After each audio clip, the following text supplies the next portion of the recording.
Hello and welcome to Trojan Talk. I'm your host, Aaron Taylor. With me today is Kaley Green.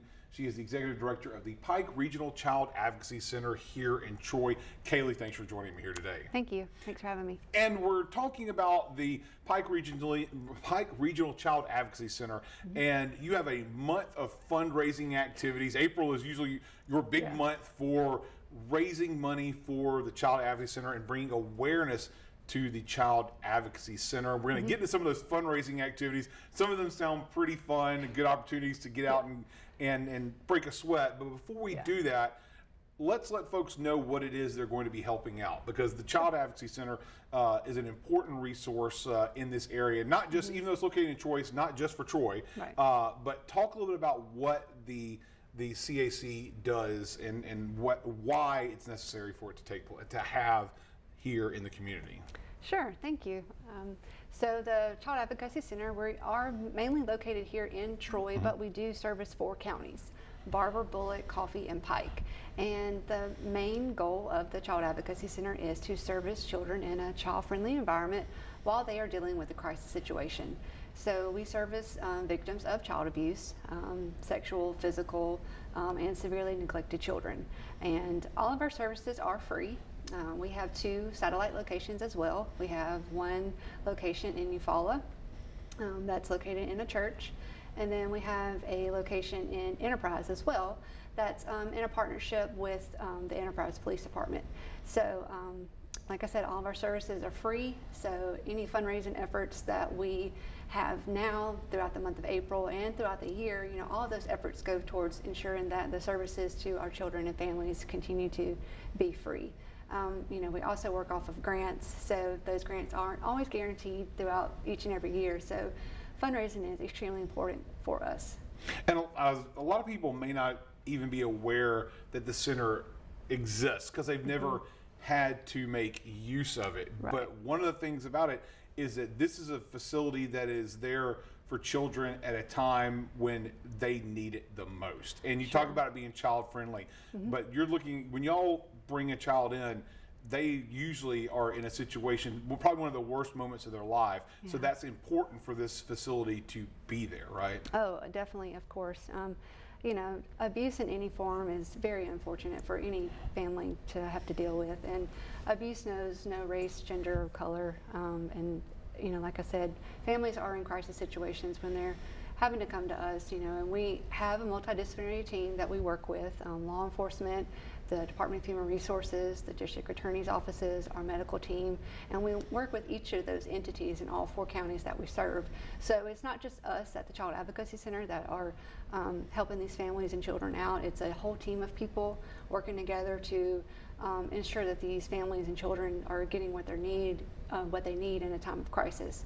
So a lot of people don't know that we do exist until they need us. And so that's why, April, and it's so important because we take this time to raise awareness in the community for people who may not know who we are. And not only that are we we sometimes get dubbed the child abuse people, and when people see us out and about, they avoid our table because, it's just a little, I guess, a little off-putting that, you don't want to go over there and talk to those ladies. But, it's not just about that. It's about helping these families and children that come to us and receive these services. But also, there are ways to help maybe people in your family and your community that may not have spoken up yet, or, maybe going through something like bullying, or dealing with, whatever the case may be at home. And we provide those resources in a number of ways, not just our crisis counseling or forensic interviewing. We also have our SCAN program, which is Stop Child Abuse and Neglect. We provide those services in the schools, teaching kids how to speak up when they may not feel comfortable otherwise, and who these adults are in their lives they can talk to. So we have a lot of services that we provide that's not just in the crisis moment.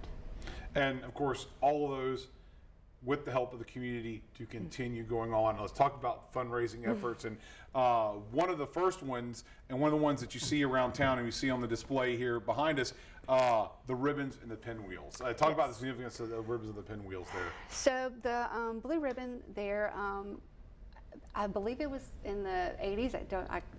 Don't quote me on that. Could be a little wrong, but there was a grandmother that lost her child to child abuse. Her grandmother. A grandmother lost her grandchild to child abuse, and so to raise awareness, she just started wearing a little blue ribbon on her shirt, and it developed into this big blue ribbon that you see now. And the story of how that came to be is on the blue ribbon, and we just sell them now to raise awareness around town. Just another way of, hey, it's Child Abuse Awareness Month. You support our center, and it starts a conversation, And just like the pinwheels. Yeah, Yes. Everyone loves the pinwheels because they're so fun to look out there and see them spinning in the wind. But they represent happy, healthy childhoods, and you put them in your yard or at your business, whatever the case may be, and they hold up pretty good against some pretty hefty winds. And of course, another thing, this new thing, you've got a kickball tournament, an opportunity to break a sweat and have some fun and raise money. Talk about the kickball tournament. We're so excited about this. This is our first year. We are hosting it with Troy Resilience Project. That's Dr. Dawson out at Charleston Nurse and Child Health Center, and we are having it at Troy Rec Center. They have allowed us to be at their soccer fields on April 9th.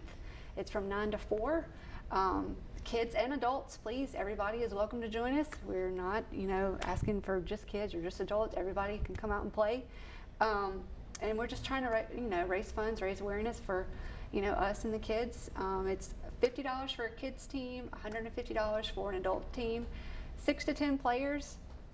And we're just going to be out there having a good time. Okay. Now, if anybody wants to take part, what can they do? How can they buy this stuff, sign up, all that kind of stuff? What can they do? Of course, give us a call at the Advocacy Center. Our number is 334-670-0487. You can also find us on Instagram and Facebook. And we do have a website. It's pikeregionalcac.com.